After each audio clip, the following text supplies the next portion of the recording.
नमस्ते नमस्कार प्यारे बच्चों, कैसे हैं आप सभी। उम्मीद करती हूँ आप लोग एकदम बढ़िया हैं और एकदम ज़बरदस्त और एकदम शानदार हैं।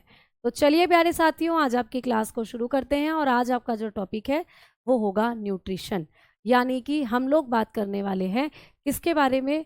आज हम बात करने वाले हैं आपके शरीर में पाए जाने वाले पोषक तत्वों के बारे में। ठीक है, तो सभी प्यारे साथियों को हाथ जोड़कर प्रणाम करती हूँ। आवाज़ सभी को आ रही होगी, एक बार बता दीजिएगा सभी प्यारे साथी मुझे सुन पा रहे हैं या नहीं। भाई good morning good morning good morning, नमस्कार, राधे राधे। सभी प्यारे बच्चों को हमारा प्रणाम, नमस्कार।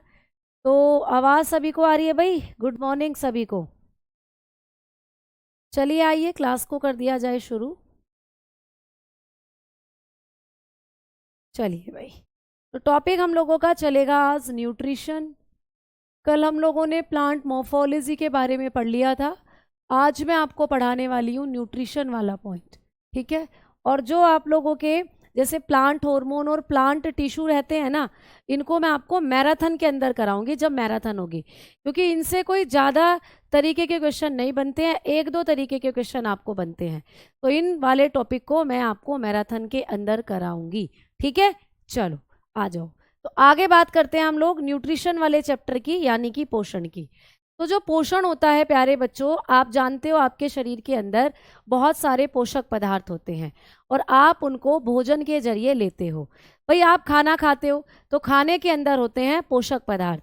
तो जब हमारा शरीर इन पोषक पदार्थों को ग्रहण करता है, इसी को कहा जाता है न्यूट्रिशन। तो कभी भी आपको पूछता है कि न्यूट्रिशन होता क्या है, कभी भी आपको कोई भी पूछता है कि पोषण होता क्या है, तो प्यारे साथियों आप लोग बताएंगे कि भोजन से पोषक पदार्थों को ग्रहण करना। तो भोजन से जब आप पोषक पदार्थों को ग्रहण करते हैं, भोजन से पोषक पदार्थों को ग्रहण करना, पोषक पदार्थों को ग्रहण करना। ठीक है, तो भोजन से पोषक पदार्थों को ग्रहण करना पोषण कहलाता है। तो कभी भी आप लोगों को पूछता है कि पोषण क्या होता है, तो आप लोग बताएंगे कि हमारे खाने में जो पोषक पदार्थ होते हैं, उन पोषक पदार्थों को जब हम लेते हैं, ग्रहण करते हैं, उसी प्रोसीजर को कहते हैं न्यूट्रिशन। तो आप लोग बता सकते हो intake of nutrients, intake of nutrients, intake of nutrients from the food, from the food is known as nutrition, is known as nutrition. तो खाने को जब हम खाते हैं और खाने में बहुत सारे पोषक पदार्थ होते हैं, इन सब पोषक पदार्थों को जब हमारा शरीर ग्रहण करता है, लेता है, तो इसी प्रक्रिया को कहते हैं हम लोग पोषण प्यारे साथियों। तो जब खाने के अंदर जो न्यूट्रिएंट्स हैं, इनको हमारी बॉडी ग्रहण करती है, इसको ही कहा जाता है प्यारे बच्चा न्यूट्रिएंट। ठीक है, चलो ये फर्स्ट स्लाइड है अभी। हाँ जी बिल्कुल, आ जाओ आगे बात करते हैं कि मैम हमारा शरीर पोषक पदार्थों को ग्रहण करता है, तो ये पोषक पदार्थ कौन कौन से होते हैं। यानी अब हमें थोड़ा सा न्यूट्रिएंट्स के बारे में बताओ कि पोषक पदार्थ कौन कौन से होते हैं। तो आइए भाई बात करते हैं पोषक पदार्थों की, बात की जाएगी पोषक पदार्थों की। तो जो हमारे शरीर के अंदर पोषक पदार्थ होते हैं, जो हमारे शरीर में न्यूट्रिएंट्स होते हैं, मैम ये कौन कौन से होते हैं। तो प्यारे साथियों, आप जो पोषक पदार्थ खाते हो ये दो तरीके के होते हैं। यानी हमारे शरीर में जो पोषक पदार्थ हैं ये दो तरीके के हैं। एक होते हैं सूक्ष्म पोषक पदार्थ, सूक्ष्म पोषक पदार्थ। आपको पूछता है पेपर में कि कौन कौन से पदार्थ हैं जो सूक्ष्म पोषक पदार्थों की कैटेगरी में आते हैं। सूक्ष्म पोषक पदार्थ यानी जिसको हम लोग कहते हैं माइक्रो न्यूट्रिएंट, जिसको हम लोग कहेंगे माइक्रो न्यूट्रिएंट। ठीक है, तो माइक्रो न्यूट्रिएंट्स कौन कौन से होते हैं ये आपको बताना है पेपर के अंदर। फिर आप लोगों से पूछेगा दूसरे होते हैं वृहद पोषक पदार्थ, दूसरे हैं वृहद पोषक पदार्थ। तो भाई वृहद पोषक पदार्थ कौन से होते हैं, मतलब ऐसे पोषक पदार्थ जो आपको बहुत ज़्यादा मात्रा में चाहिए, जिनको हम मैक्रो न्यूट्रिएंट के नाम से जानते हैं, जिनको हम क्या कहते हैं, मैक्रो न्यूट्रिएंट्स कहते हैं। तो आपके शरीर के अंदर दो तरीके के पोषक पदार्थ होते हैं, सूक्ष्म पोषक पदार्थ और वृहद पोषक पदार्थ। सूक्ष्म को हम माइक्रो न्यूट्रिएंट कहते हैं और वृहद को हम मैक्रो न्यूट्रिएंट कहते हैं। अच्छा मैम, जो माइक्रो न्यूट्रिएंट होते हैं ये क्या है? तो प्यारे साथियों, इनकी हमें कम मात्रा में आवश्यकता होती है, तो ये शरीर को कम मात्रा में चाहिए होते हैं, कम मात्रा में आवश्यक होते हैं। इनकी मात्रा ज़्यादा नहीं चाहिए, ये कम मात्रा में आवश्यक होते हैं। हमें पेपर में आएगा कि जो पोषक पदार्थ शरीर को कम मात्रा में आवश्यक होते हैं उनको हम किस श्रेणी में रखेंगे? तो आप कहेंगे उनको कहा जाता है सूक्ष्म। सूक्ष्म मतलब छोटा, तो बहुत कम मात्रा चाहिए होती है, ये हमारे शरीर को लेस अमाउंट में चाहिए होते हैं, बहुत कम मात्रा में चाहिए होते हैं। अगर इनके एग्जाम्पल की हम लोग बात करेंगे तो इनके एग्जाम्पल में आप लोग लिख सकते हो प्यारे साथियों विटामिन। कभी भी पेपर में आ जाए कि जो विटामिन होती हैं ये किस प्रकार के पोषक पदार्थ हैं, तो विटामिन आते हैं सूक्ष्म पोषक पदार्थों में। और एग्जाम्पल की बात करें तो आप बताओगे खनिज पदार्थ, यानी कि जो मिनरल हम लोग खाते हैं, मिनरल्स जो हम लोग खाते हैं, खनिज पदार्थ जैसे कि कैल्शियम हो गया, पोटेशियम हो गया, सोडियम हो गया, ये सब, तो ये खनिज पदार्थ भी हमें कम मात्रा में चाहिए, तो इनको रखा गया है सूक्ष्म पोषक पदार्थों की कैटेगरी में। अच्छा मैम, विटामिन और सूक्ष्म पोषक पदार्थ लगभग कितनी इनकी मात्रा चाहिए होती है? तो ये हम लोगों को मिलीग्राम्स में चाहिए होते हैं, बहुत कम मात्रा चाहिए, मिलीग्राम्स में ही काफ़ी है। ठीक है, आ जाओ आगे बात करेंगे कि मैम ये जो हमारे लिए वृहद पोषक पदार्थ हैं तो इनकी शरीर को अधिक मात्रा चाहिए होती है, तो शरीर को अधिक मात्रा में चाहिए ये बेटा, तो ये शरीर को अधिक मात्रा में आवश्यक होते हैं, अधिक मात्रा में आवश्यक होते हैं, तो ये आपके शरीर में ज़्यादा मात्रा में चाहिए। ठीक है, अधिक मात्रा में आवश्यक होते हैं आपके शरीर को। ठीक है, तो आप लोग बता सकते हो जो पोषक पदार्थ अधिक मात्रा में चाहिए होते हैं वो होते हैं वृहद यानी मैक्रो। मैक्रो का मतलब होता है ज़्यादा, तो इनका आपको लार्ज अमाउंट चाहिए होता है, इनका हमें लार्ज अमाउंट चाहिए होता है, ये हमारे शरीर को ज़्यादा मात्रा में चाहिए। अच्छा मैम, इसके एग्जाम्पल क्या क्या हैं? तो इसके एग्जाम्पल काफ़ी सारे हैं। अगर मैं आपको जो वृहद पोषक पदार्थ हैं इनके एग्जाम्पल लिखवाती हूँ तो आप लोगों को लिख लेना है भाई, इनके एग्जाम्पल है कार्बोहाइड्रेट। कार्बोहाइड्रेट आपने नाम सुना जरूर होगा कार्बोहाइड्रेट्स का, तो कार्बोहाइड्रेट्स होते हैं एक तो कार्बोहाइड्रेट। ठीक है, कार्बोहाइड्रेट्स। दूसरे हो जाते हैं प्यारे साथियों फैट यानी कि वसा, जो आप फैट खाते हो, घी तेल खाते हो। और तीसरे हो जाते हैं प्रोटीन, तीसरे हो जाते हैं प्रोटीन जो हम खाते हैं। तो कभी भी क्वेश्चन आ जाए कि प्रोटीन किस प्रकार का पोषक पदार्थ है, तो प्रोटीन होता है वृहद पोषक पदार्थ, मैक्रोन्यूट्रिएंट है जो प्रोटीन होता है। ठीक है, बलवीर जी प्यारे बच्चे बहुत बहुत धन्यवाद। ठीक है, चलो ठीक है भाई, चलो बहुत बढ़िया शिवेंद्र, बहुत बढ़िया। चलो आओ, तो प्रोटीन है प्यारे बच्चे, और ऊपर लिख रही हूँ यहाँ जगह कम है, तो वृहद पोषक पदार्थों में ही आता है पानी, वाटर। वाटर भी इसी के अंदर आता है जो पानी होता है। तो आप लोग बताकर चलेंगे कार्बोहाइड्रेट, वसा, फैट जिसको आप कहते हो, और प्रोटीन, ये सब आप लोगों के सामने जो लिखे हुए हैं एग्जाम्पल है वृहद के। जैसे कि आपको कभी भी पूछे कि जो वृहद पोषक पदार्थ है इनका लगभग कितनी मात्रा चाहिए, तो ये आप लोगों को चाहिए होते हैं ग्राम्स में, ये आप लोगों को ग्राम में चाहिए होते हैं, ये मिलीग्राम में चाहिए और ये ग्राम में चाहिए। या पानी को तो आप लीटर में भी लिख सकते हो, पानी तो भाई लीटर में भी चाहिए होता है। आपको ऐसा बोला जाता है कि हमें पूरे दिन में लगभग 5 से 6 लीटर पानी पी लेना चाहिए, तो काफ़ी ज़्यादा मात्रा में हमारे शरीर को चाहिए वृहद पोषक पदार्थ। तो पहला क्वेश्चन तो ऐसे बन जाएगा पेपर में। ठीक है, चलिए आइए एक एक करके इनको अब पढ़ना शुरू करते हैं। तो सबसे पहले हम लोग बात करेंगे विटामिन के बारे में। तो आइए प्यारे साथियों, सबसे पहले हम लोग पढ़ेंगे विटामिन के बारे में। ठीक है, तो भाई विटामिन की जब हम बात करेंगे तो आइए, विटामिन जो होता है इसकी खोज किसने करी थी?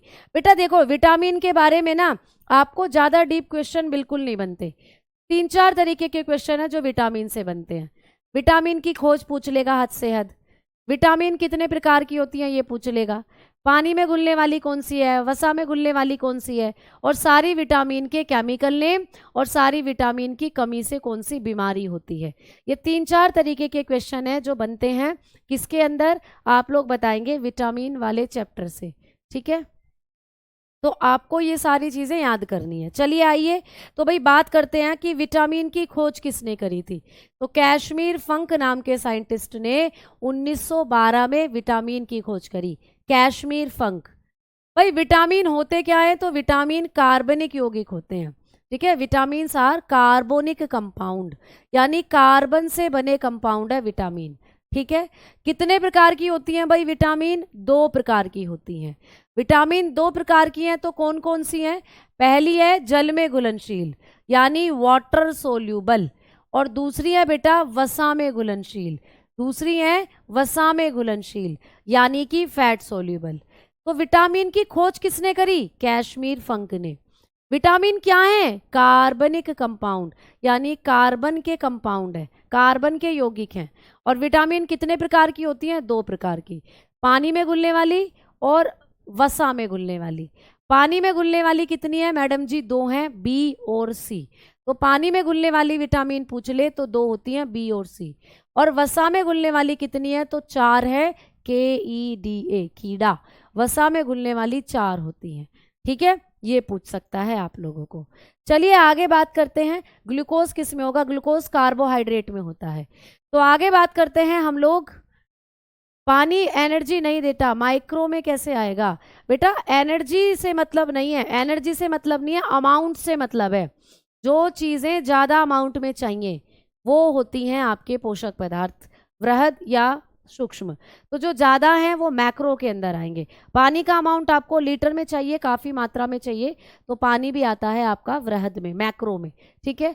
चलिए तो भाई आप लोग बता सकते हो कि पानी में घुलने वाली 2 विटामिन है, विटामिन बी और सी, और वसा में घुलने वाली 4 हैं, कीड़ा, KEDA। ये ट्रिक है बेटा, तो ट्रिक से आप याद कर सकते हो कीड़ा। कीड़ा तो जानते हो, कीड़े उड़ते हैं, बारिश के मौसम में कीड़े उड़ते हुए घूमते हैं। तो कीड़ा जो होता है ये क्या हो जाता है, आप लोगों का एक ट्रिक वर्ड है जिससे आप वसा में घुलनशील विटामिन को याद कर सकते हो। भाई आओ सबसे पहले बात करते हैं पानी में घुलने वाली विटामिन की। तो पानी में घुलने वाली विटामिन होती हैं, मैंने आपको बताया, बी और सी, ठीक है। अब बड़े ध्यान से एक चीज सुनना है यहाँ पर, जो विटामिन बी होती है बेटा, या पानी में घुलने वाली जो विटामिन होती है, विटामिन जो जल में घुलती हैं, जल में घुलने वाली विटामिन, जल में घुलनशील, तो जल में जो घुलनशील होती हैं वाटर सोल्यूबल जो होती हैं, ये मैंने क्या कहा, वाटर सोल्यूबल 2 होती हैं। कौन कौन सी होती हैं, हमने बात करी बी होती है और सी होती है। ये जो बी है ना, ये बहुत सारी विटामिन का एक ग्रुप है, ये बहुत सारी विटामिन का एक समूह है। विटामिन बी को बी कॉम्प्लेक्स भी बोलते हैं, कॉम्प्लेक्स का मतलब होता है समूह। तो विटामिन बी जो है ना, इसके अंदर बहुत सारी विटामिन आती हैं। तो आपको पेपर में पूछ लेगा कि विटामिन बी कॉम्प्लेक्स में कौन कौन सी विटामिन आती हैं, तो आप बताना कि बी कॉम्प्लेक्स जो होता है इसमें लगभग 8 विटामिन आती हैं। विटामिन B1 आती है, B2 आती है, B3 आती है, B5, B6, B7, ठीक है, B8, 8 नहीं होती 9, ठीक है, और B12, ये होती हैं बी कॉम्प्लेक्स के अंदर आने वाली विटामिन। तो विटामिन बी कॉम्प्लेक्स के अंदर लगभग 8 विटामिन आती हैं। इनको काउंट करोगे तो ये कितनी है, 8 विटामिन होती हैं इसके अंदर। बी कॉम्प्लेक्स में 8 विटामिन आती हैं। तो एक एक करके इनको अब पढ़ना शुरू करेंगे, ठीक है। 1 2 3 4 5 6 7 8, तो vitamin B complex total 8 vitamin से बना है। इनको करते हैं अब पढ़ना शुरू। तो आइए, सबसे पहली है विटामिन B1, सबसे पहली है साथियों विटामिन B1, ठीक है। चलो, तो आगे आपको पूछेगा विटामिन B1 का केमिकल नेम क्या होता है, तो बताना थाइमीन होता है। बच्चा बहुत बार पेपर में बना है। तो विटामिन B1 का केमिकल नेम क्या होता है, थाइमीन। अब विटामिन B1 की अगर हमारे शरीर में कमी हो गई तो कौन सी बीमारी हो जाती है, बेरी बेरी हो जाता है। पूछेगा आपको कि विटामिन B1 की कमी से कौन सी बीमारी होती है, बेरी बेरी। और बेरी बेरी कैसा रोग है, इसमें आपकी पेशियों में ऐंठन आ जाती है, तो ये आपकी पेशियों से संबंधित बीमारी है, पेशी से संबंधित रोग है, आपके शरीर में जो आपकी मसल्स होती हैं उनसे संबंधित रोग है बेटा ये, ठीक है। तो मांसपेशियों से संबंधित रोग है, मसल्स जो होती हैं उनसे रिलेटेड होता है ये, ठीक है। चलो आ जाओ आगे बात करें कि मैम इस विटामिन के स्रोत क्या क्या होते हैं। तो विटामिन B1 ब्रेड में मिलेगी, हरी मटर में मिलेगी, अनाज में मिलेगी, मांस में मिलेगी, ठीक है। और ये जो विटामिन B1 होती है ना, इसके अंदर नाइट्रोजन भी पाया जाता है। तो कभी पूछे कौन सी विटामिन में नाइट्रोजन पाया जाता है, तो बताना B1 के अंदर होता है नाइट्रोजन। तो विटामिन B1 के अंदर नाइट्रोजन पाया जाता है, ठीक है। समझ में आ गई बात। तो आपको B1 के बारे में क्या पढ़ना है, विटामिन B1 का केमिकल नेम थायमीन, इसकी कमी से कौन सी बीमारी होती है, बेरी बेरी रोग।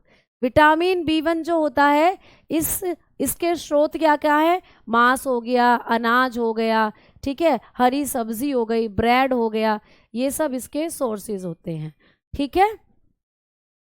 चले चलो आ जाओ आगे बात करते हैं। अब है प्यारे बच्चे, मैंने जब क्लास शुरू हुई थी तभी आपको बताया था कि जो प्लांट हैं इनमें प्लांट टिश्यू और हार्मोन से संबंधित जो क्वेश्चन आते हैं वो 1 या 2 तरीके के होते हैं, जो मैं आपको मैराथन वाले फॉर्मेट में कराऊंगी जब आपकी मैराथन होगी, ठीक है। तो मैंने आपको कहा है कि ये 1 या 2 तरीके के क्वेश्चन बनते हैं, वो आप लोगों के मैराथन से कवर हो जाएंगे, तो वो मैराथन में मैं आपको करा दूंगी, ठीक है। आप परेशान ना हो बिल्कुल भी, ठीक। और प्लांट डिजीजेस का मैं आपको एक चार्ट दूंगी बेटा। प्लांट डिजीजेस जो होती हैं उसमें पढ़ना कुछ नहीं है, सिर्फ किसमें कौन सी बीमारी है और किसके कारण है, ये आपको एक पूरा चार्ट मैं PDF की फॉर्म में वर्कशीट लगा कर दूंगी। तो आपकी जो क्लास है आज वाली क्लास के लास्ट में ही देख लेना, और कल तक मैं अपलोड करवा दूंगी उसको, कल या परसों तक अपलोड करवा दूंगी। तो प्लांट जो बीमारियां हैं उसका पूरा चार्ट मैं आपको बनाकर दूंगी, उस चार्ट को सिर्फ आपको रीड करना है, उसमें ऐसा कुछ समझने वाला है नहीं, ठीक है। तो इम्पोर्टेंट प्लांट की जो बीमारियां हैं वो मैं पूरा एक चार्ट बनाकर PDF में वर्कशीट में ऐड करवा दूंगी, उसको आप निकालकर या उसका प्रिंट निकालकर आप उसको पढ़ लीजिएगा, ठीक है। चलो आ जाओ आगे बात करते हैं। अब हम लोग आगे बात करेंगे तो मैम अगली विटामिन कौन सी है, तो भाई अगली विटामिन है विटामिन B2, अगली विटामिन है विटामिन B2। तो विटामिन B2 की जब हम लोग करते हैं बात, तो विटामिन B2 का केमिकल नेम होता है, आप बताएंगे राइबोफ्लेविन। इसका रासायनिक नाम क्या होता है बच्चा, राइबोफ्लेविन, आता है पेपर में। तो विटामिन B2 का केमिकल नेम होता है राइबोफ्लेविन। इसकी बीमारी से, इसकी कमी की वजह से कौन सी बीमारी होती है, किलोसिस होती है। किलोसिस में क्या होता है, तो प्यारे बच्चों जो किलोसिस रोग होता है ना, इसके अंदर हमारे मुंह के कोने फट जाते हैं। तो इसमें क्या होता है, मुंह के कोने फटना, मुंह के कोनों में दरार या कोनों का फटना, मुंह के कोनों का फटना, या इसमें आप लोगों के मुंह में छाले हो जाते हैं, ठीक है। तो आप लोग बताओगे क्रैकिंग, क्या हो सकता है, क्रैकिंग माउथ कॉर्नर, जो आपके माउथ के कॉर्नर है ना वो फट जाते हैं, जैसे कि आप लोगों के होंठ के आसपास ये वाली एरिया, यहाँ से दरार आ जाती है, और बेटा मुंह में छाले हो जाते हैं, ब्लिस्टर हो जाते हैं मुंह के अंदर, ब्लिस्टर इन माउथ, मुंह में छाले होना। तो कई बार आपने सुना है कि मुंह में छाले हो गए हैं, तो ये किस विटामिन की वजह से होते हैं, तो आप बताओगे B2 की कमी से। तो विटामिन B2 जब हमारे शरीर में कम हो जाती है तो हमारे मुंह में छाले होते हैं और मुंह के कॉर्नर फट जाते हैं, इसी को कहते हैं किलोसिस, ठीक है। इस विटामिन के सोर्सेस क्या है, गाय का दूध है, हरी सब्जियां हैं, ब्रोकली है, अंडा है। देखो सबकी फोटो लगी हुई है, ठीक है। तो आप लोग अंडे खाएं, हरी सब्जियां खाएं, ठीक है प्यारे बच्चे, गाय का दूध पिएं, और ब्रोकली होती है हरी गोभी, तुमने देखी भी होगी। तो ये सब होते हैं विटामिन B2 के सोर्सेस। चलिए आइए आगे बात करते हैं अगली विटामिन की, विटामिन B3 प्यारे साथियों, ठीक है। विटामिन B3, मेरे ख्याल से मैं तेज बिल्कुल नहीं पढ़ा रही हूँ, एक एक चीज को बार बार रिपीट कर रही हूँ, ठीक है, ठीक भाई, ठीक है। क्लियर? आ जाओ। अब देखो इधर भाई, विटामिन B3 जो होता है इसका रासायनिक नाम होता है नियासिन। ठीक है, नियासिन। इसी को हम निकोटोनिक एसिड भी बोलते हैं। तो अभी तक हमने B1 पढ़ी। विटामिन B1 का केमिकल नेम था थायमीन, विटामिन B2 का केमिकल नेम था राइबोफ्लेविन, और विटामिन B3 का केमिकल नेम होता है नियासिन, या इसी को कहते हैं निकोटेनिक एसिड। ठीक है, इसी को कहते हैं निकोटेनिक एसिड। चलो आ जाओ, अल्पता रोग की बात करते हैं। तो विटामिन B1 की कमी से हो रहा था बेरी, B2 की कमी से हो रहा था किलोसिस, और B3 की कमी से होता है पेलेग्रा। तो पेलेग्रा बीमारी होती है विटामिन B3 की कमी से, और पेलेग्रा को हम 3D डिजीज भी कहते हैं बेटा। इसको 3D डिजीज भी बोला जाता है। तो इसको लिखना 3D डिजीज, इसको 3D डिजीज भी कहते हैं।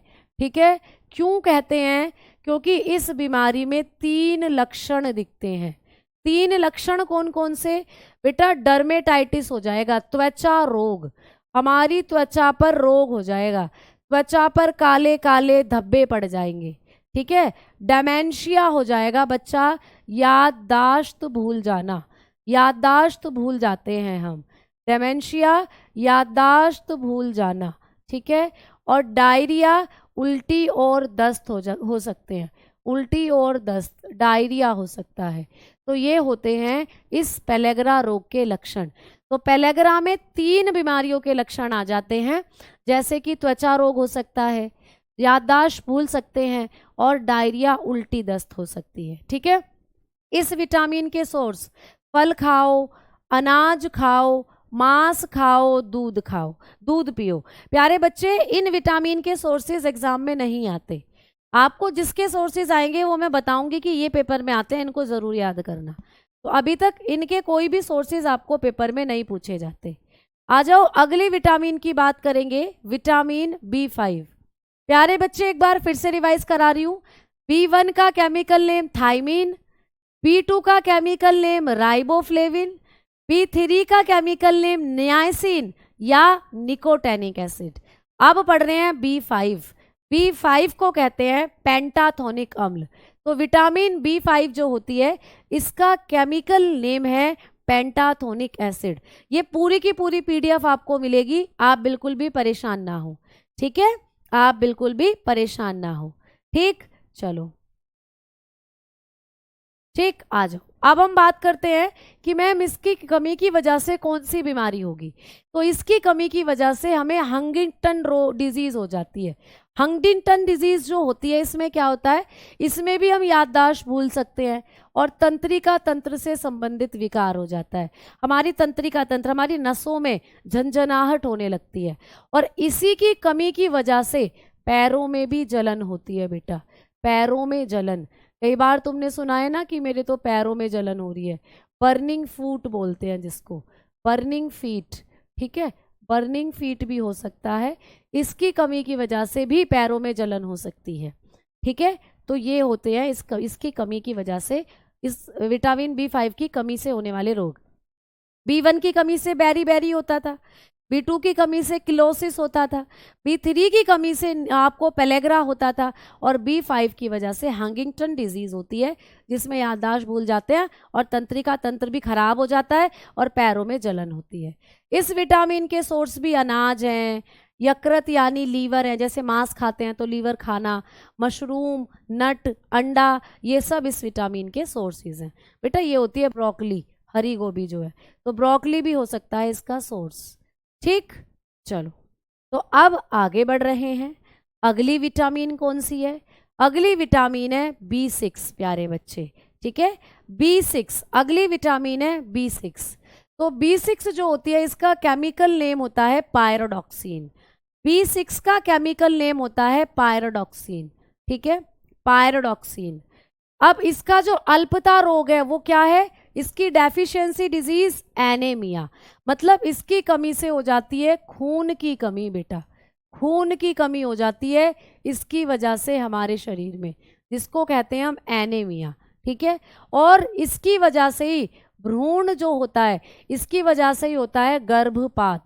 कई बार जो प्रेग्नेंट लेडी होती हैं उनमें अबॉर्शन हो जाता है, अबॉर्शन यानी कि गर्भपात की समस्या हो जाती है, तो ये भी इसी विटामिन की कमी की वजह से होता है। तो पेपर में आ जाता है कि गर्भपात, भ्रूण के अंदर गर्भपात या भ्रूण के कभी आंख नहीं बन रही, कभी नाक नहीं बन रही, कभी हाथ नहीं बन रहा, ये जो समस्याएं आती हैं ये इसी विटामिन की कमी से आती हैं। ठीक है, तो बता सकते हो B6 जो होता है इसका केमिकल नेम पायरोडॉक्सिन। एक बार फिर से याद करेंगे, B1 का नाम थायमीन, B2 का नाम राइबोफ्लेविन, B3 का नाम नियासिन या निकोटेनिक एसिड, B5 का नाम पेंटाथोनिक एसिड और B6 का नाम है पायरोडॉक्सिन। ठीक है, चलो तो प्यारे साथियों, इसकी कमी से हो जाता है एनीमिया। B1 की कमी से बेरी, B2 की कमी से किलोसिस, B3 की कमी से पेलेग्रा और B5 की कमी से था हंटिंगटन डिजीज और B6 की कमी से हो जाता है एनीमिया। इस विटामिन के सोर्सेज देखोगे तो केला है, मांस है, अनाज है, सब्जियां हैं, तो ये सब इसके सोर्सेज हैं। ठीक है, तो सोर्सेज सबके अभी तक कॉमन से ही हैं, इसीलिए पेपर में नहीं पूछे जाते। आ जाओ आगे बात करते हैं अगली विटामिन की, B7 की। तो भाई अगली विटामिन है B7, इसका केमिकल नेम होता है बायोटीन। और प्यारे बच्चों, इस विटामिन को हम H विटामिन भी कहते हैं। H, ये पहले H के नाम से जानी जाती थी। तो एक बार फिर से सुनेंगे भाई, नट क्या होते हैं बेटा? नट्स होते हैं, जैसे कि अखरोट खाते हो आप लोग, ठीक है, ये जितने भी ड्राई फ्रूट्स होते हैं इनको नट्स बोल देते हैं, अखरोट वगैरह, ठीक है, जायफल वगैरह, ये नट्स की कैटेगरी में आते हैं। ठीक, चलो तो आगे बात करते हैं कि आप लोगों से पूछेगा कि आप लोगों को कि जो B7 होती है इसका केमिकल नेम क्या होता है, तो आप बताओगे बायोटीन। क्या बताओगे बच्चों? बायोटीन। अभी तक हमने कितनी विटामिन पढ़ी हैं? 7 तक पढ़ ली हैं। आपको B1 का पूछे, बार बार बता रही हूँ, अब तो रट गए होंगे, थाइमीन। B2 आप बताओगे राइबोफ्लेविन, B3 नियासिन या nicotinic acid, B5 pantothenic acid, B6 pyridoxine और B7 है बायोटीन। ऐसे करके याद करनी है आपको ये चीज़ें। इसका अल्पता रोग क्या होता है? तो इसकी कमी से बाल झड़ते हैं, स्किन पर प्रॉब्लम हो जाती है, पिंपल्स वगैरह आ जाते हैं। ये तो कई बार जब तुम्हारे बाल झड़ते हैं तो डॉक्टर बायोटीन की टैबलेट भी देता है खाने को। तो ये होती है विटामिन B7। इसकी सोर्सेज हैं, फल हैं, सब्जियां हैं, मूंगफली है, अंडा है, अखरोट है, तो ये सब B7 के सोर्सेज हैं। तो सोर्सेज नहीं पूछता, आपको यहाँ पर केमिकल नेम और बीमारी याद करनी है, अभी तक जितनी विटामिन पढ़ाई हैं उनसे संबंधित। अब बात आती है B9 की, मोस्ट इंपोर्टेंट है, मोस्ट इंपोर्टेंट है B कॉम्प्लेक्स के अंदर। B9 प्यारे बच्चे, B9 जो होता है इसका केमिकल नेम होता है फोलेट या फॉलिक एसिड। तो इसका केमिकल नेम होगा फोलेट या फिर फॉलिक एसिड। ठीक है, तो या तो फोलेट बोल देते हैं या फिर फॉलिक एसिड, फॉलिक अम्ल। ठीक है, तो फोलेट या फॉलिक अम्ल, इसको कहते हैं फोलेट या फॉलिक अम्ल। अब देखो B9 जो होता है ना, इसी का सब्स्टिट्यूट होती है B11। तो कई बार पेपर में आपको पूछता है कि फॉलिक अम्ल किसका नाम है, फॉलिक अम्ल किस विटामिन का नाम है, तो आपको ना ऑप्शन में B9 नहीं दिया हुआ होता, B11 भी दे देता है। तो अगर B9 ऑप्शन में नहीं है तो तुम्हें B11 सही बताना है फिर। ठीक है, और अगर B9 ऑप्शन में है तो फिर B9 ही बताना है। तो B9 का ही सब्स्टिट्यूट होता है B11। तो B11 को भी हम फॉलिक एसिड ही कहते हैं। तो कई बार पेपर में आता है कि किस विटामिन का केमिकल नेम फॉलिक एसिड है, और वहां पर ऑप्शन में B9 नहीं होता, तो तब आपको B11 करना है। अगर B9 ऑप्शन में है और फॉलिक एसिड पूछता है तो B9 ही करना है फिर। ठीक है, इसी को हम मैथेनोइक एसिड भी कहते हैं, मैथेनोइक एसिड भी कहते हैं बेटा। ठीक है, तो आप लोग इसको मैथेनोइक अम्ल भी कह सकते हो। ठीक है, जैसे कि मैथेनोइक एसिड जैसे चींटी के डंक में होता है ना वो, तो इसको आप कई बार मैथेनोइक एसिड भी कह देते हो। चलो आओ आगे बात करते हैं, इस विटामिन की कमी से कौन सी बीमारी होती है, तो मैंगलोब्लास्टिक एनीमिया हो जाता है बेटा, बहुत आता है पेपर में, मैंगलोब्लास्टिक एनीमिया। मैंगलोब्लास्टिक एनीमिया किस विटामिन की कमी से होता है, आप बताओगे ये होता है B9 की कमी से। इसमें क्या होता है मैडम, तो इसमें ना मैंगलोब्लास्टिक एनीमिया में हमारी जो आरबीसी हैं वो बहुत बड़ी हो जाती हैं, आरबीसी का आकार बड़ा हो जाता है, और आरबीसी का आकार जब बड़ा होगा तो आरबीसी फट जाती हैं, आरबीसी का आकार बड़ा हो जाता है। तो आपकी जो रेड ब्लड सेल है ना, ये बड़ी हो जाती हैं साइज में, इनका आकार बड़ा हो जाता है और ये फट जाती हैं, इसी को कहते हैं मैंगलोब्लास्टिक एनीमिया। तुम्हारी जो आरबीसी है इनका जो नॉर्मल साइज है वो कितना होता है, हमारी आरबीसी का जो नॉर्मल साइज है वो होता है 7.5 माइक्रोन, इससे बहुत ज़्यादा बड़ी हो जाती है आरबीसी और फट जाती हैं, इसी को कहते हैं मैंगलोब्लास्टिक एनीमिया। तो ये इसके सोर्सेस क्या है, पपीता है, फलियां हैं, हरी सब्जियां हैं, मांस भी हम खा सकते हैं, अनार खा सकते हैं, ब्रेड खा सकते हैं, ठीक है। तो ये सब इसके क्या हैं, सोर्सेस, जिनसे भी खून बनता है वो सब इसके सोर्सेस हैं, ठीक बेटा। तो विटामिन B9 का केमिकल नेम फोलेट या मैथेनोइक एसिड या फिर फोलिक एसिड, ठीक है। इसी को B11 भी कहते हैं और इसकी कमी की वजह से हो जाता है मैंगलोब्लास्टिक एनीमिया। मैंगलोब्लास्टिक एनीमिया में आरबीसी का आकार काफ़ी बड़ा हो जाएगा और आरबीसी फट जाती हैं, ठीक है। आ जाओ, नेक्स्ट है पानी में घुलने वाली अगली विटामिन B12। बेटा ये भी बहुत इंपॉर्टेंट है, B12 इसका केमिकल नेम बहुत इंपॉर्टेंट है, और आप लोगों को पूछेगा कि इसका केमिकल नेम क्या है, तो आप बताओगे साइनोकोबलामीन।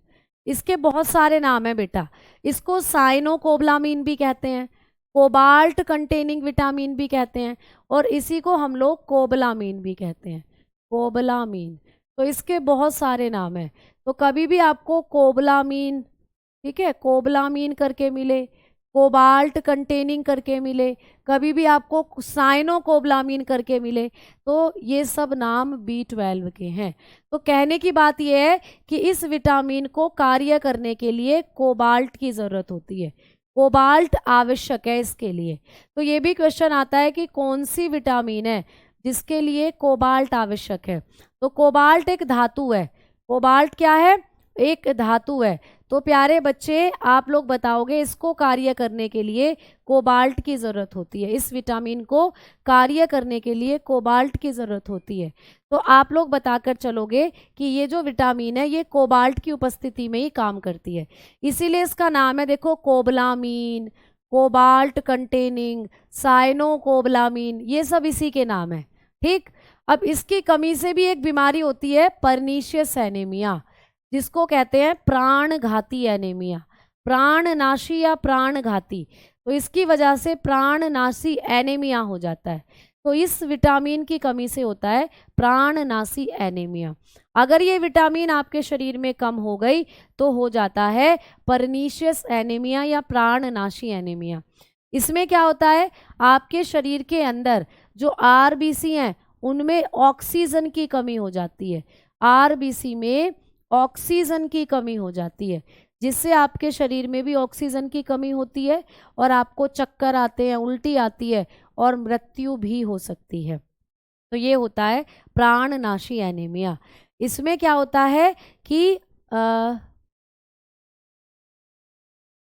ठीक है, तो बेटा B5 के सोर्सेस खाने चाहिए, ये करना है, जिसके भी अंदर ये विटामिन की कमी है उसके सोर्सेस खाओ, जो भी इस विटामिन के सोर्सेज हैं वो चीज़ें खाओ, ठीक है। तो आपको पूछेगा प्राणनाशी एनीमिया या परनीशियस एनीमिया किस विटामिन की कमी से होता है, तो B12 की कमी की वजह से।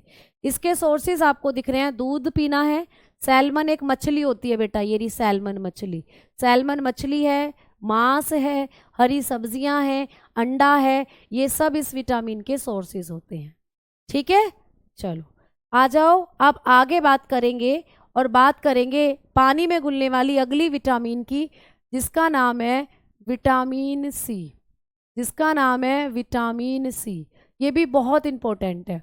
तो विटामिन सी का केमिकल नेम क्या है, तो विटामिन सी का जो केमिकल नेम होता है, रासायनिक नाम होता है, वो होता है एस्कॉर्बिक एसिड। नाम क्या है भाई रासायनिक इसका, एस्कॉर्बिक एसिड है। आप बताओगे एस्कॉर्बिक अम्ल, एस्कॉर्बिक एसिड नाम है इस विटामिन का, एस्कॉर्बिक अम्ल। तो विटामिन जो सी होती है इसका केमिकल नेम होता है एस्कॉर्बिक अम्ल। ये पूछा जाता है आपको, ठीक है। इस विटामिन को या ये विटामिन जब आपके शरीर में कम हो जाएगी तो इसकी कमी से, इस विटामिन की डेफिशिएंसी से कौन सी बीमारी हो जाएगी? तो इस विटामिन की कमी के कारण हो जाता है स्कर्वी रोग। तो स्कर्वी रोग हो जाता है इस विटामिन की कमी से। स्कर्वी यानी कि स्कर्वी क्या है बेटा? एक बीमारी है। स्कर्वी में होता क्या है? हमारे जो मसूड़े होते हैं उनसे खून आता है, तो इसको हम लोग ब्लीडिंग गम्स भी बोलते हैं। इस बीमारी में हमारे मसूड़ों से खून आता है, ब्लीडिंग गम्स। जो हमारे मसूड़े हैं उनसे खून आता है, मसूड़ों से खून आना। तो कभी भी पूछे स्कर्वी क्या है, आप बताओगे मसूड़ों से खून आना। तो इस बीमारी में हमारे जो मसूड़े हैं उनसे खून निकलता है, यही होती है स्कर्वी, ठीक है। अब इस विटामिन के स्रोत क्या हैं भाई? इस विटामिन के सोर्सेज क्या हैं? क्या खाएं जो ये विटामिन मिले? तो इस विटामिन के सोर्सेज की अगर बात करते हैं तो ये खट्टे फल और सब्जियों में मिलती है। खट्टे फल, ठीक है, श्योर फ्रूट, खट्टे फल हम लोग खाएंगे उनमें मिलेगी ये हमें। खट्टे फल और सब्जियां जो होती है, ठीक है, जैसे कि संतरा हो गया, आंवला हो गया, नींबू हो गया, ये सब संतरा, नींबू, आंवला, इन सब में पाई जाती है ये। बच्चा ये पपीते में भी होती है, तो कभी भी पूछे पपीता तो इसमें भी होती है। ये मिर्च में भी देखने को मिलती है बेटा, तो ये मिर्च में, पपीते में, आंवले में, इन सब में होती है। तो ऑरेंज के अंदर होती है, ठीक है, ऑरेंज में होगी, लेमन में होती है ये होती है गूसबेरी में, गूसबेरी होती है आंवला, ठीक है। और ये पपाया में होता है प्यारे बच्चा, पपाया में। और ये चिली में भी होती है, जो आप खाते हो मिर्ची। इन सब, ये सब इसके सोर्सेज हैं, ठीक है। ये सब क्या है बच्चा? इसके सोर्सेज। आज मेरे एसी में कुछ दिक्कत है क्या? तो ये सब इसके क्या होते हैं? सोर्सेज होते हैं, ठीक भाई। चलो आ जाओ। तो अब ये जो विटामिन होती है ना, विटामिन B6, ये सी, विटामिन सी जो होती है, इसके बारे में और भी बहुत से फैक्ट हैं जो आते हैं बेटा। ये घाव को भरने वाली विटामिन है, घाव भरने वाली विटामिन है ये घाव भरने वाली विटामिन होती है, ये घाव को भरती है बेटा। वुंड हीलिंग विटामिन है, यानी जब हमें चोट लगती है तो उस घाव को भरने में ये बहुत मदद करती है। तो ये वुंड हीलिंग विटामिन होती है, वुंड हीलिंग विटामिन इसको कहते हैं, घाव को भरने में मदद करती है, ठीक है। दूसरा, ये दूध में नहीं पाई जाती बेटा, ये दूध में नहीं होती है। तो कभी भी पूछे कौन सी विटामिन है जो दूध में नहीं होती है, तो आप बताना विटामिन सी। तो नॉट प्रेजेंट इन मिल्क, तो ये किस में नहीं होती? दूध में भी ये नहीं पाई जाती है, नॉट प्रेजेंट इन मिल्क, दूध में नहीं होती है। और तीसरा, ये विटामिन अधिक तापमान पर नष्ट हो जाती है। जैसे इसको ज़्यादा टेम्परेचर पर रखोगे ना तो अधिक तापमान पर नष्ट हो जाती है प्यारे बच्चे। तो ये ऐसी विटामिन है जो अधिक मतलब अधिक तापमान पर नष्ट होती है, ठीक है, डिस्ट्रॉयड। तो आप बताना डिस्ट्रॉयड एट हाई टेम्परेचर। जैसे टमाटर है, टमाटर में क्या है? विटामिन सी है। टमाटर आपने सब्जी में डाल दिया, सब्जी कुकर पर चढ़ा दी, कुकर गैस पर रख दिया, तो टेम्परेचर ज़्यादा हो गया तो टमाटर की सारी विटामिन सी गायब हो जाएगी। तो ये हाई टेम्परेचर पर क्या हो जाती है? नष्ट हो जाती है, खत्म हो जाती है। तो इसके बारे में ये याद रखना है, ठीक है। ये आपको ब्रेन को भी एक्टिव करती है बेटा, ब्रेन एक्टिवनेस के लिए ज़रूरी है। ये आपके क्या करती है? एक्टिव ब्रेन, तो आपके ब्रेन को एक्टिव करती है, या आपके मस्तिष्क को सक्रिय करती है। जब आप पढ़ रहे होते हो तो आपको विटामिन सी ज़रूर खानी है, या आपके ब्रेन को एक्टिव करती है, ठीक है, मस्तिष्क सक्रिय करती है। तो ये भी आपको याद रखना है, ठीक। समझ में आ गई बात? चलें आगे भाई, ठीक है। चलो, तो अब ये विटामिन आपकी पानी में घुलने वाली सारी खत्म। अब बात करते हैं वसा में घुलने वाली विटामिन। अब हम लोग बात करेंगे वसा में घुलनशील विटामिन की। तो भाई वसा में घुलने वाली विटामिन कौन सी है? आप बताओगे। वसा में घुलनशील विटामिन होती है, 4 बताई थी ना, KEDA। तो सबसे पहले बात करते हैं के की। के का केमिकल नेम होता है फाइलोकिनोन, ठीक है। के का केमिकल नेम होता है फाइलोकिनोन, इसी को हम लोग नैफ्थोकिनोन भी कह सकते हैं, नैफ्थोक्विनोन भी कह सकते हैं इसको। तो नैफ्थोक्विनोन या फाइलोकिनोन आपको पूछे तो आप लोग बताओगे नैफ्थोक्विनोन या फाइलोकिनोन, ये विटामिन के का नाम होता है, ठीक है, नैफ्थोक्विनोन या फाइलोकिनोन। आगे बात करें विटामिन के की कमी से कौन सी बीमारी होगी, तो रुधिर का थक्का नहीं बनता है, blood clotting is not done, चोट लगेगी खून बहता रहेगा, खून बहना रुकेगा ही नहीं, तो ये होता है विटामिन के की कमी से, ठीक है। अब इसके सोर्सेज क्या हैं, तो केला है, मिर्च है, हरी सब्जियां हैं, ये होते हैं विटामिन के सोर्सेज। आप खीरा भी खा सकते हो, ठीक है, खीरा वगैरह जो खाते हैं, क्यूकम्बर, ये भी हो सकता है। तो ये सब होते हैं विटामिन के सोर्सेज। तो विटामिन के का केमिकल नेम याद रखना और इसकी डेफिशिएंसी डिजीज, इसी को हम लोग हेमोफिलिक विटामिन भी कहते हैं, हेमोफिलिक विटामिन। भाई हेमोफीलिया जो रोग मैंने आपको पढ़ाया था उसमें भी तो यही दिक्कत हो रही थी, उसमें भी तो रुधिर का थक्का नहीं जम रहा था, और इस विटामिन के अंदर भी रुधिर का थक्का नहीं जमता, इसीलिए इसी को कहा जाता है हेमोफिलिक विटामिन, ठीक है। आ जाओ नेक्स्ट, अगली विटामिन है ए, बेटा बहुत इंपॉर्टेंट है विटामिन ए, बहुत इंपॉर्टेंट है। आपको पेपर में पूछेगा कि विटामिन ए का केमिकल नेम क्या होता है, तो रेटिनोल, ठीक है।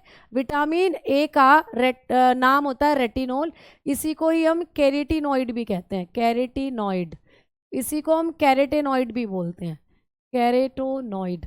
कभी आपको पूछे कि कौन सी विटामिन है जो कैरेटिनॉइड से संबंधित है, तो यही होती है ए, तो कैरेटेनॉइड भी कहते हैं इसको और इसी को रेटिनोल भी कहते हैं।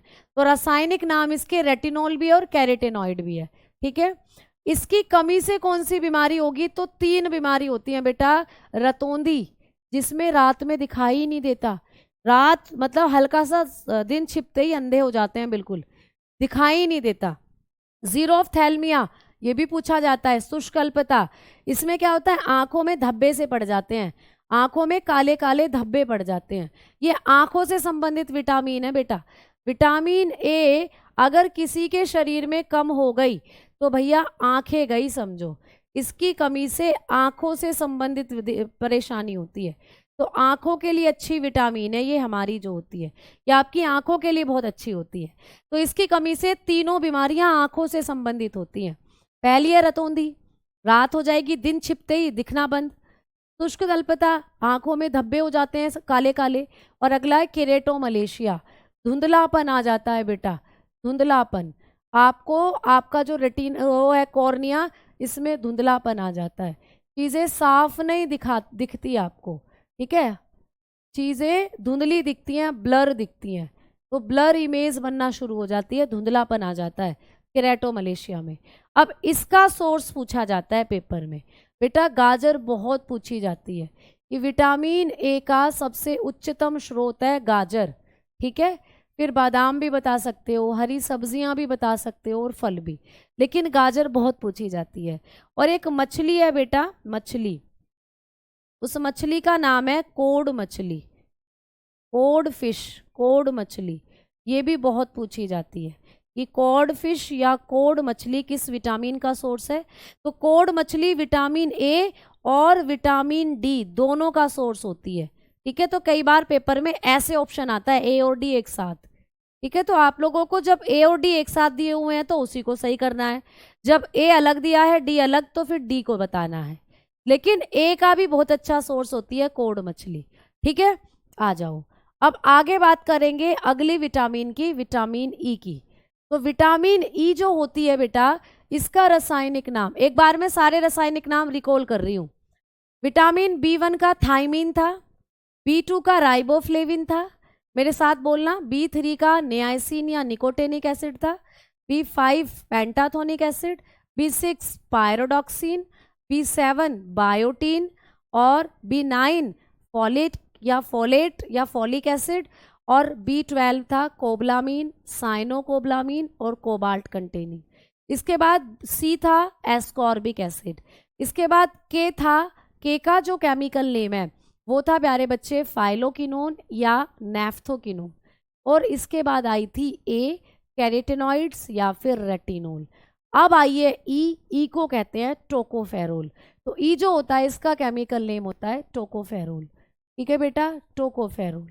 ठीक, इसी को हम ब्यूटी विटामिन भी कहते हैं बेटा, यही है ब्यूटी विटामिन। ब्यूटी विटामिन है, सौंदर्य विटामिन है, ये सुंदर बनाती है, इसी को कहते हैं सौंदर्य विटामिन। तो ब्यूटी विटामिन भी कहते हैं इसे और सौंदर्य विटामिन भी कहते हैं। ठीक है, और इसी को कहते हैं रिप्रोडक्टिव विटामिन। यही है रिप्रोडक्टिव विटामिन, यानी यही होती है प्रजनन विटामिन। आपके प्रजनन अंगों को मजबूत करती है ये प्रजनन विटामिन के नाम से भी जानी जाती है, प्रजनन विटामिन भी कहते हैं इसको। ठीक है, समझ में आई बात?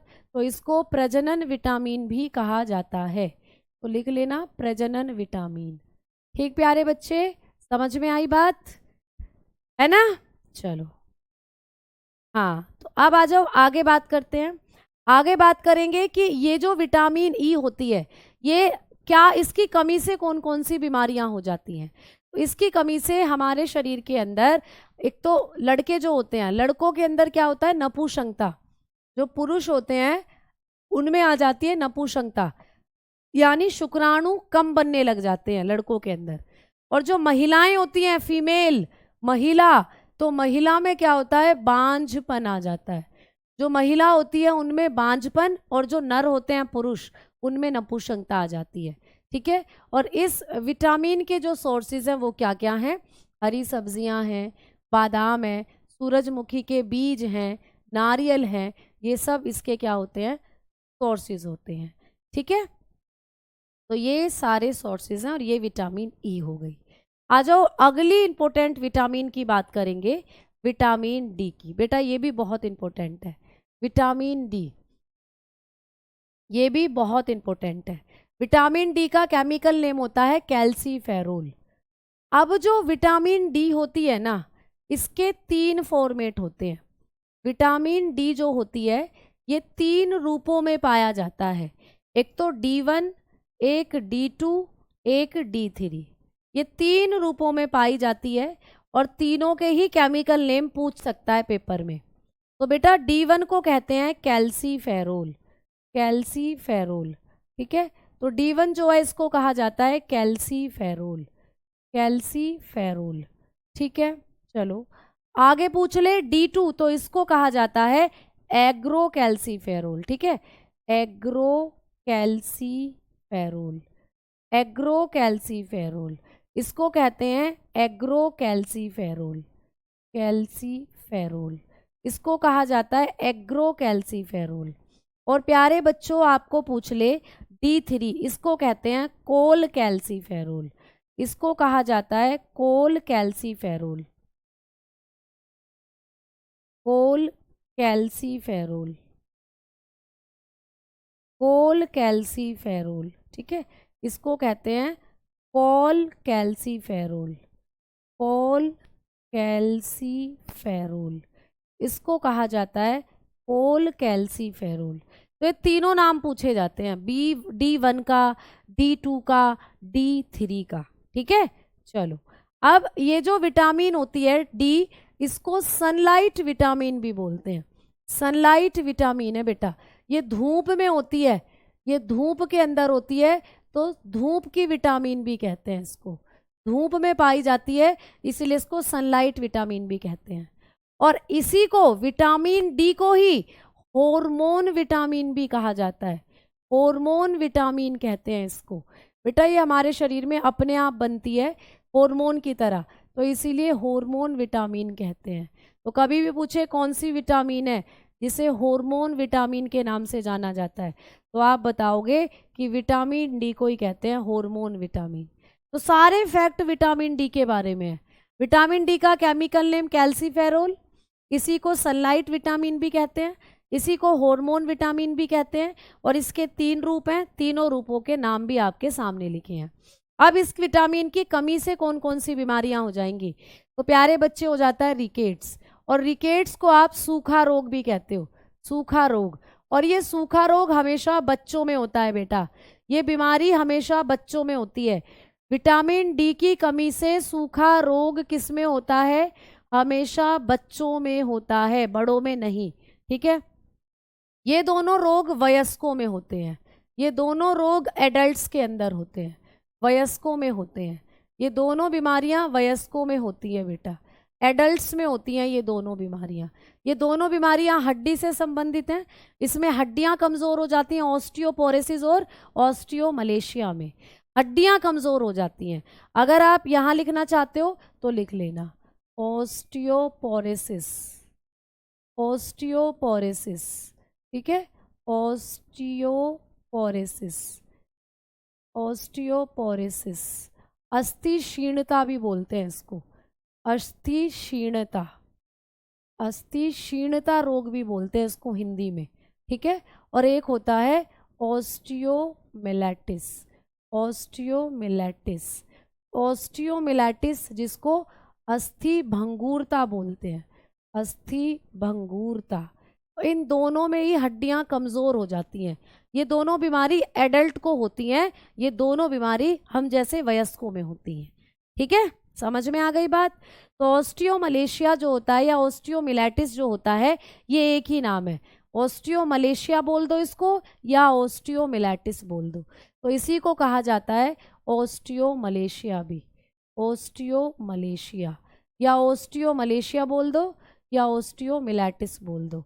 ठीक है, तो ये एक ही नाम है बेटा, जिसको कहते हैं अस्थि भंगुरता। तो अस्थि भंगुरता जो होती है हड्डियों से संबंधित बीमारी है, हड्डियां कमज़ोर होती हैं, उठने बैठने पर हड्डियों से आवाज़ आती है। ऑस्टियोपोरोसिस में तो हड्डियों में छेद हो जाते हैं, इतनी कमज़ोर हो जाती हैं हड्डियां। ठीक है, ठीक भाई, चलो। तो अब मैं आपको ये जो आपकी विटामिन थी ये हो गई हैं ख़त्म। हमने अभी तक सारी विटामिन कर ली हैं।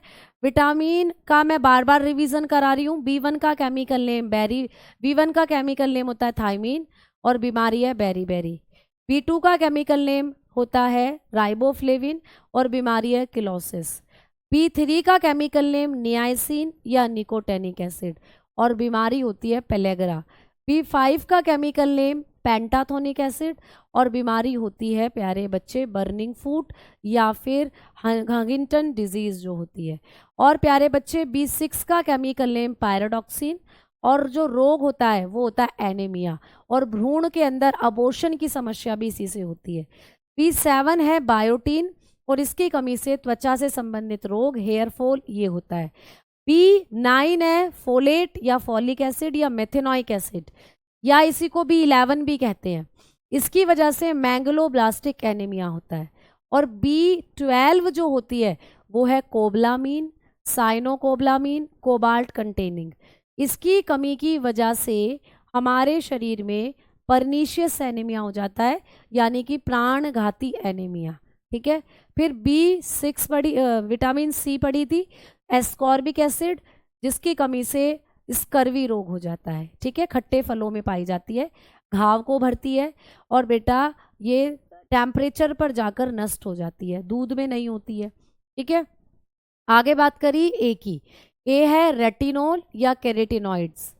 इसकी कमी से हमारे शरीर में 3 बीमारियां होंगी, नाइट ब्लाइंडनेस, ठीक है, रतौंधी और बेटा जीरोफ्थैल्मिया शुष्कता रोग और प्यारे बच्चे केराटोमलेशिया जिसमें आंखों से धुंधला दिखने लग जाता है। और इसका सबसे अच्छा सोर्स गाजर है जो पूछा जाता है और कोड मछली है। ठीक, आगे बात करी हमने कि मैडम जी जो हमारी विटामिन कौन सी होती है, आप बताओगे विटामिन के जो होती है उसका केमिकल नेम फाइलोकिनोन होता है, नेफ्थोकिनोन भी उसको कहते हैं और इसको ही रिप्रोडक्टिव विटामिन या सौंदर्य विटामिन कहते हैं। इसकी कमी से हमारे शरीर में बांझपन, लड़कियों के अंदर बांझपन यानी इनफर्टिलिटी और लड़कों में स्टर्लिटी यानी नपुंसकता आ जाती है। ठीक है, इसके सोर्सेज भी हमने पढ़े थे, सूरजमुखी का तेल था, बादाम था, ठीक है, नारियल था, ये सब। फिर इसके बाद थी विटामिन, आप लोगों ने पढ़ी के बारे में ही मैंने बताया ना, के का एक बार फिर से सुन लो। ई का मैंने आपको बता दिया, के होता है फाइलोकिनोन या नेफ्थोकिनोन और के की कमी से रुधिर का थक्का नहीं जमता और के को हम हीमोफिलिक विटामिन भी कहते हैं। और ई की अगर बात करें तो उसका केमिकल नेम है टोकोफेरोल और टोकोफेरोल जो है इसी को कहते हैं सौंदर्य विटामिन। ठीक है, समझ में आई बात? चलो, इसके बाद बात करी थी डी की। डी जिसको हम कैल्सीफेरोल कहते हैं, इसी के 3 रूप हैं, D1, D2, D3। D1 को कैल्सीफेरोल, D2 को एग्रो कैल्सीफेरोल और D3 को कोल कैल्सीफेरोल कहते हैं। ठीक है, इसको धूप की विटामिन भी कहते हैं क्योंकि इसका सबसे अच्छा सोर्स होता है सनलाइट, और ये दूध में भी मिलती है, पनीर में भी मिलती है, मछली में भी मिलती है। ठीक है बेटा, तो इस तरीके से सारी विटामिन हमने पढ़ ली है। ठीक है,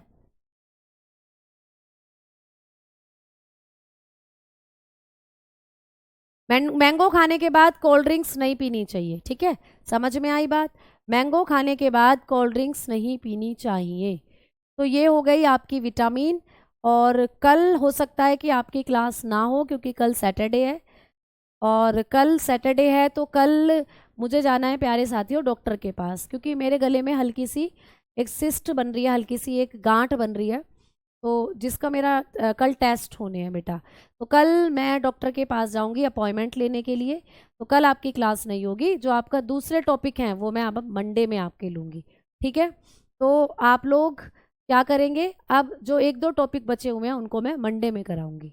ठीक है बेटा, तो कोई नहीं अगर 1-2 दिन एक्स्ट्रा लग रहे हैं, क्योंकि मैं आपका कल ख़त्म कराती, क्योंकि कल मुझे डॉक्टर के पास जाना है, अपॉइंटमेंट है, और कुछ टेस्ट वगैरह होंगे तो हो सकता है संडे में भी मुझे जाना पड़े, इसीलिए मैं क्लासेस नहीं ले पाऊंगी, वरना इन 2 दिन में आपका ख़त्म करा देती सिलेबस।